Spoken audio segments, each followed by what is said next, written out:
This is Mindfulness with Richard. I'm Richard Clarke. Welcome. This series focuses on mindfulness meditation. Listen, reflect, and deeply meditate.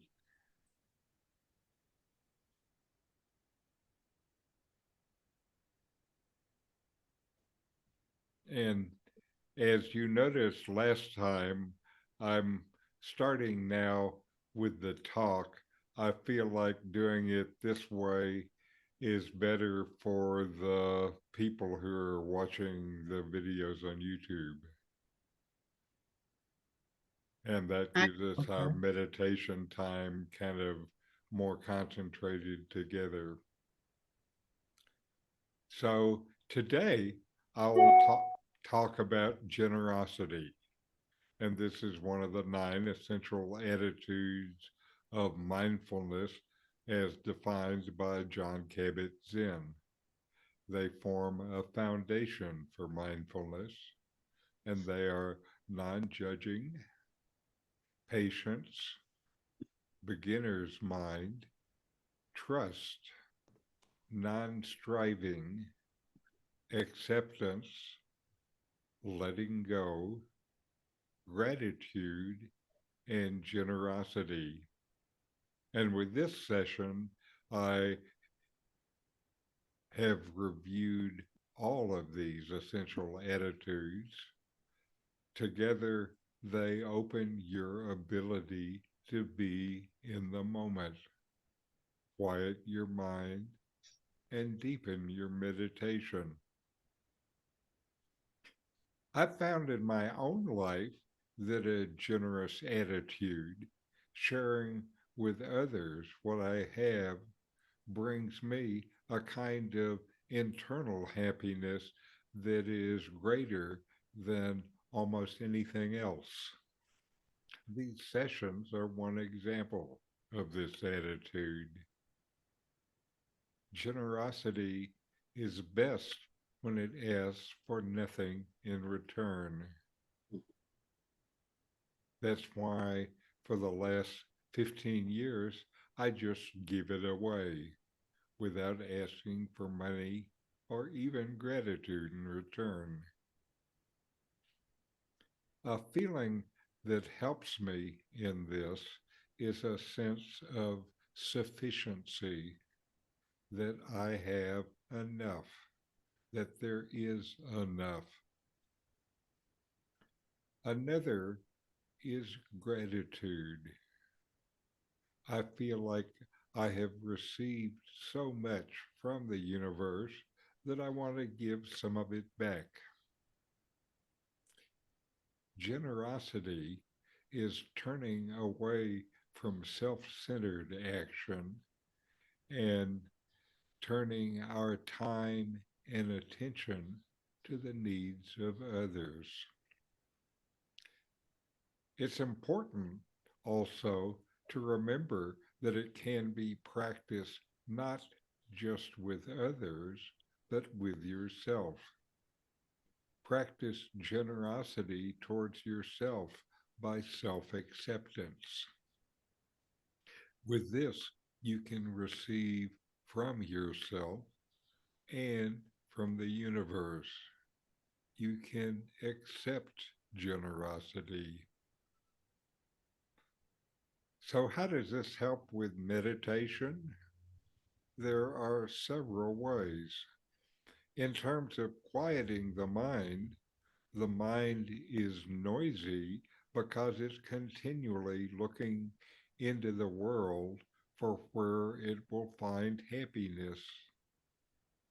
The desire for happiness is the basis of the feeling of wanting more. If you feel like you have enough, though, this naturally quenches the desire for more. Then your mind becomes naturally quieter, so you have better meditation. Another element of generosity, selfless giving, is the core of the ancient Indian idea of karma yoga. This is the idea of cause and effect as it works out in your life. You can change what will be coming to you in karmic terms by doing things that benefit others instead of yourself. Each selfless act adds to your positive karmic bank account. At another level, benefits to meditation comes from the reducing of your focus on yourself. This is another case where your attitudes and actions can soften your internal desires, which, if you look at them, are all really desires for yourself. This quiets the mind when there is less reaching outside for personal desires.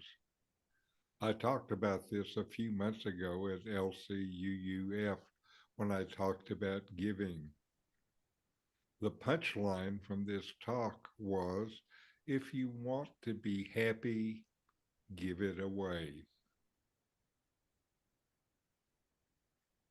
It's interesting to me now that neuroscientists who study the brain have started to identify brain benefits from generosity and have started to study it. They've studied compassion meditation, intimately connected to generosity, with brain scans, and found that generosity activates particular areas of the brain. The scans revealed significant activity in the insula, a brain region near the frontal lobes that plays a key role in the conscious experience of emotion. When long term meditators were focused on compassion, the strength of the insula was also associated with this meditation, and the intensity of the activation that was associated by the intensity of the meditation as assessed by the participants. The insula is extremely important in detecting emotions in general and specifically in mapping body responses to emotion, such as heart rate and blood pressure, and making that information available to other parts of the brain. Activity also increased in the temporal parietal juncture, the TPJ, particularly in the right hemisphere. This area is important in processing empathy, especially in perceiving the mental and emotional states of others. Both of these areas have been linked to emotion sharing and empathy. The combination of these two effects was much more noticeable in expert meditators as opposed to novices. So this is very powerful. These findings support uh, these brain scientists' working assumption that through training, people can develop skills that promote happiness and compassion. That's actually something we are doing with our meditation sessions each week. They say people are not just stuck at their respective set points. We can take advantage of our brain's plasticity and train it to enhance these qualities. Now, kindness has a very concrete space in the brain. It shares this space with the same neural networks as empathy. When while one feeling identifies needs, the other translates this sensation into spontaneous action to promote good and offer help and happiness. This is the impetus for generosity. This means that you have evolved to be kind and generous. It's a biological tendency, like Charles Darwin said, where love, compassion, care, and generosity have a specific end to allow us to survive and prosper as a species. Now, this is from How Kindness Impacts the Brain and Benefits Mental Health by David Hamilton, PhD, who studies kindness. He says kindness makes us happier and also protects against depression. That's what the science says. In a typical kindness study, people are asked to carry out a certain number of acts of kindness over the course of a day, a week, a month, or longer. And their happiness levels are either compared against people who are not doing the kindnesses or against their own happiness before they began the study. Every version of these kinds of studies, the results are clear. Being kind makes us happy.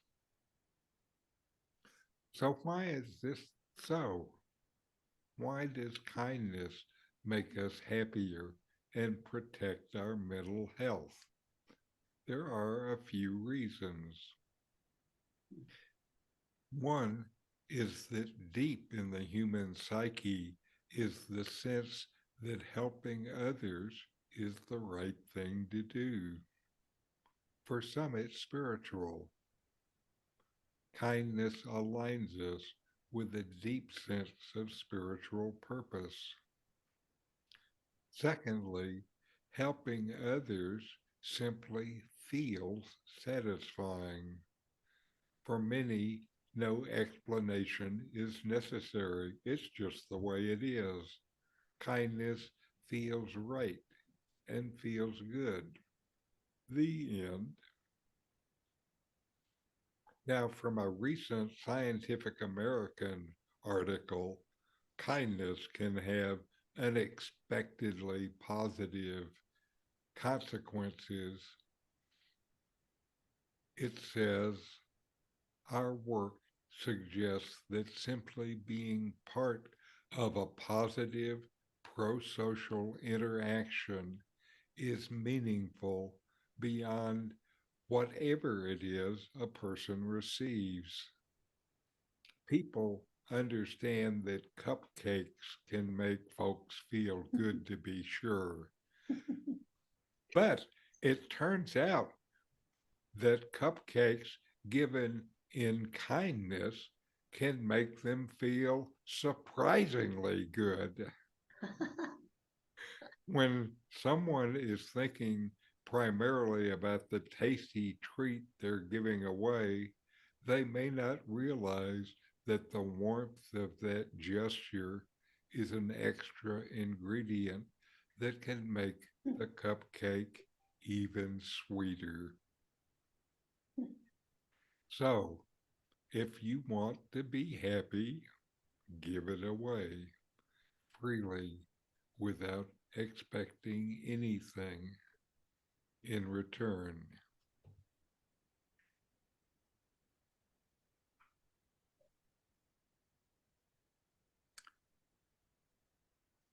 So, now back to the regular agenda.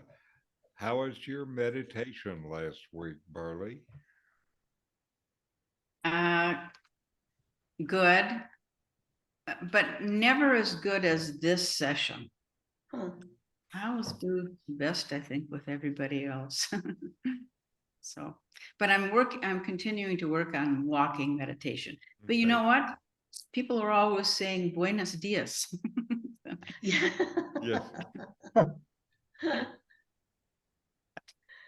Anyway, good. And, I'm really pleased that this session is so good for you.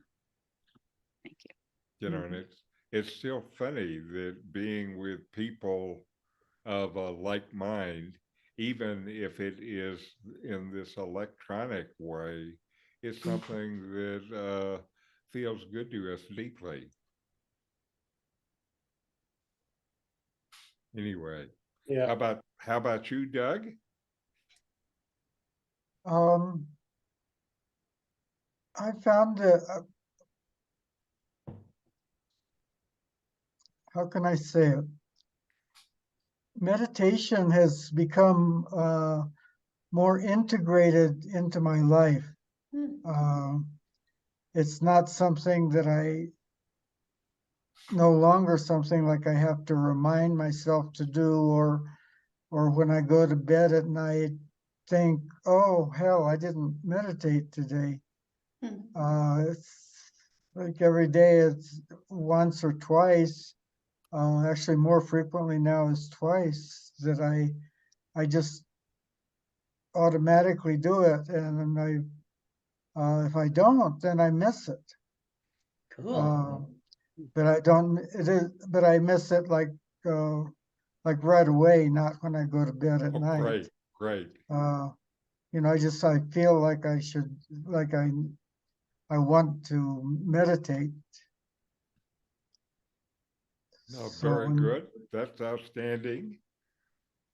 And what you may find happening next is this sense of meditation may start to extend into your everyday life. There's no reason that you have to be mentally stirred up just when you're doing the stuff of your everyday life. right. That has been my own approach for longer than I can remember, is just, mindfulness particularly is paying attention, being receptive, not reacting, just accepting what's going on. And I try to extend that through the rest of the day. So it becomes like you're saying now with your meditation, there's a time when that becomes the natural thing to do. I joke about it, saying that one of my great meditation activities is washing the dishes.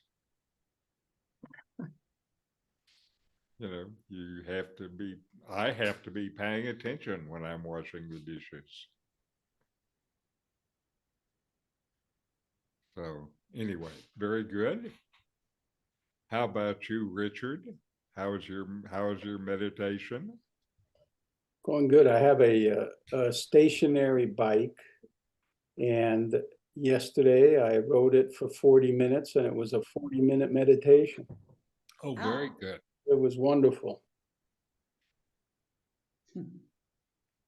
And now I suspect that you're also one that this meditation is just kind of integrated into your life.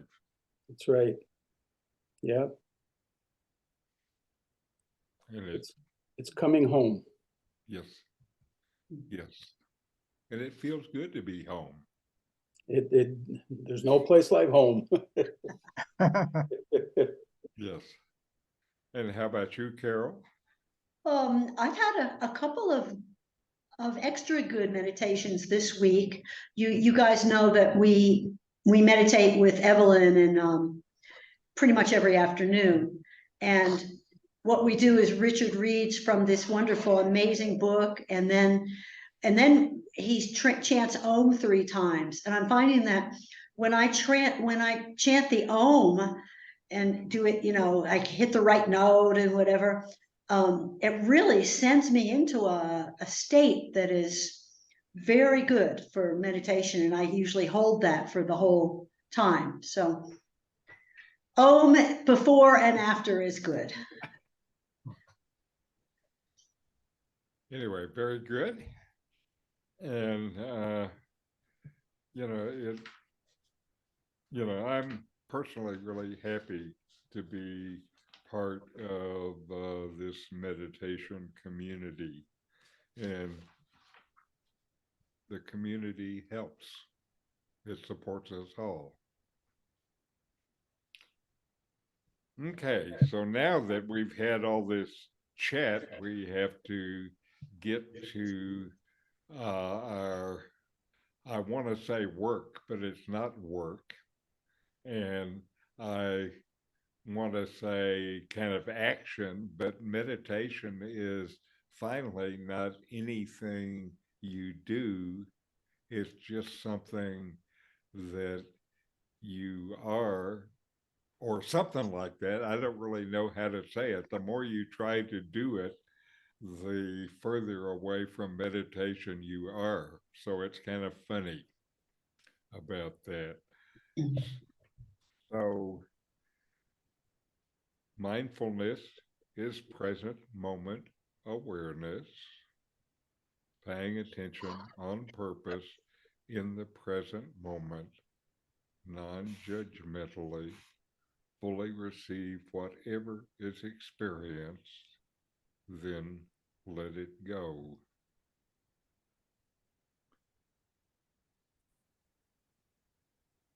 So now we will meditate. Relax. Look for joy in the moment. Let it experiences and thoughts and feelings come. Let them be. Let them go. Become present. Focus on body sensations, then breathing sensations, then the breath.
All right.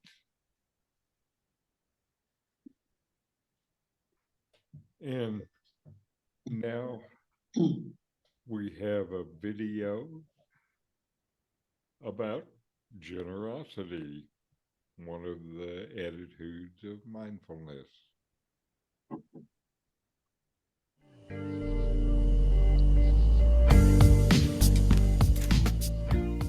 Acts of kindness, that is how easy it is to make someone else happy. When you do something that is unexpected and kind, like giving something or showing your appreciation for someone, they typically light up. There's a smile on their face, there's a feeling of gratitude, and perhaps there is even a sense of connection that wasn't there just moments ago. And how does it make you feel? If you think about it, when you act generously, it feels great. When you perform acts of generosity, the pituitary gland in your brain, it releases oxytocin, which is a hormone correlated and associated with feelings of connection, with feelings of care, of reaching out. It's what's been termed the tend and befriend system, which is an inherent and natural response that we have to threat. And it's especially strong in women, and it's especially strong during labor and childbirth, but it's available to all of us. And it's also a powerful way to shift away from more destructive stress responses, which is summarized in the fight, flight, freeze response to threat. So acts of generosity can be a powerful acceptation of this natural capacity for kindness, and it can be a shift away from more destructive responses to threat. So it feels great to be at both the giving and the receiving end of generosity. And it even feels great to be witnessing someone else being generous. So, and the cool thing is that it's a positive feedback cycle, that the more oxytocin we have in our bodies, the more likely we are to act generously. So once we get a momentum going, kindness becomes natural and self-perpetuating. And this is how generosity is not just an act, but it's an attitude. And when we cultivate this attitude, we start seeing others as fellow human beings. Remember the being mode, that there's more to other people than we typically and normally realize. That we realize that they, just like us, are experiencing suffering in their lives. And they, just like us, are looking for happiness. So this is relating to our metta contemplation, this cultivation of our natural capacity for care and empathy and compassion. Just like training a muscle, we are training our capacity to see goodness in the world. And we're training our capacity to see opportunities to express generosity. And this is how we make generosity into an attitude and even a way of life. A way of life that feels good, that is contagious, that is self-perpetuating, and that enhances our sense of interconnectedness.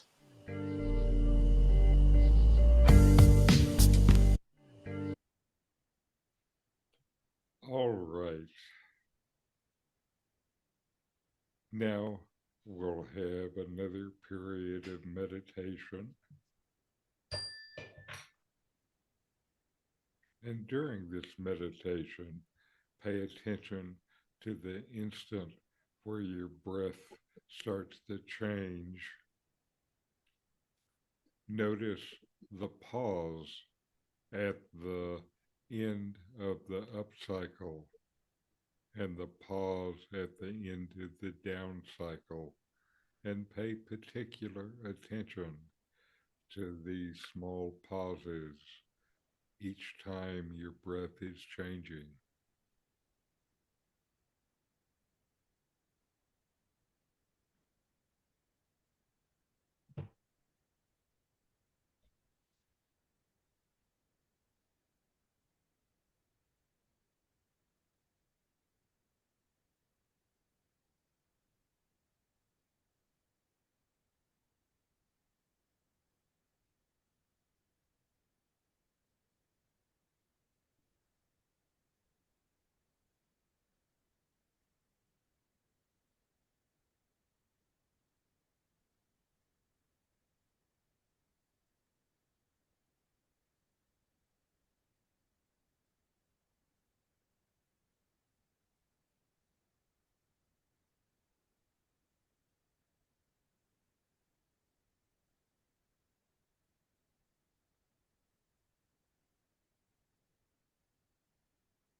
All right.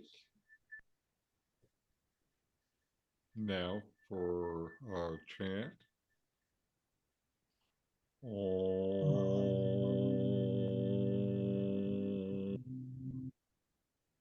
Shanti, Shanti, Shanti, Shanti. Om. Peace, peace, peace, peace, peace. peace.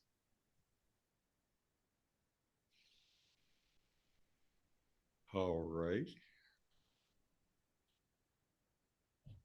Now, can I ask you, in the recent weeks, I've been giving meditation at the end where I've instructed you to look at particular parts of your breath cycle. And uh, so the last couple of times it was just looking at the pause at the top and the bottom of the breath.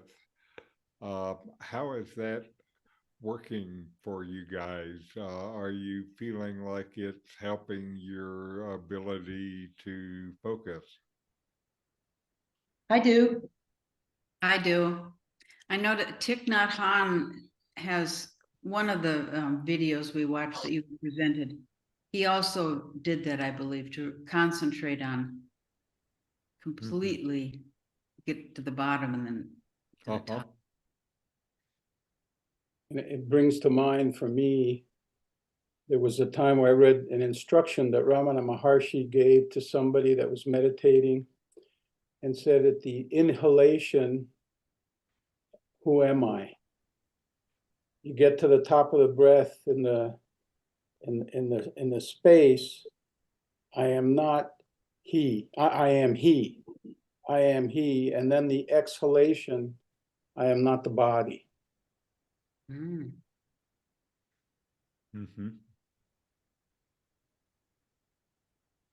Now, for me, I have been noticing these looking at different parts of the breath cycle actually helps my own focus, and particularly the one that I feel like right now does me the most good is this looking at the pause at the top and the bottom.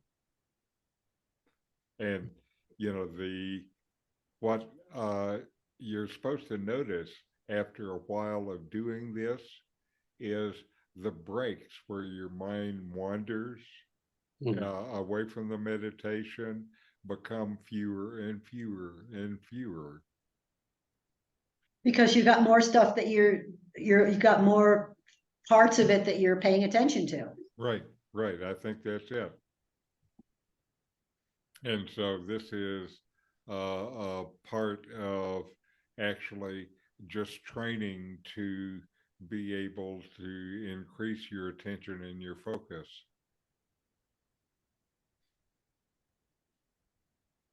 Now, what Richard was talking about is an approach to deepen the meditation beyond that. So he's talking about the advanced course. Because that's even more things to pay attention to. Or less. It depends on how you look at it. Yeah, it should be less, because you don't want to think any more than you have to, right? You don't want to think. Mm-hmm. You know, Buddha said once, according to a sutra, stop, stop, do not talk. The highest truth is not even to think.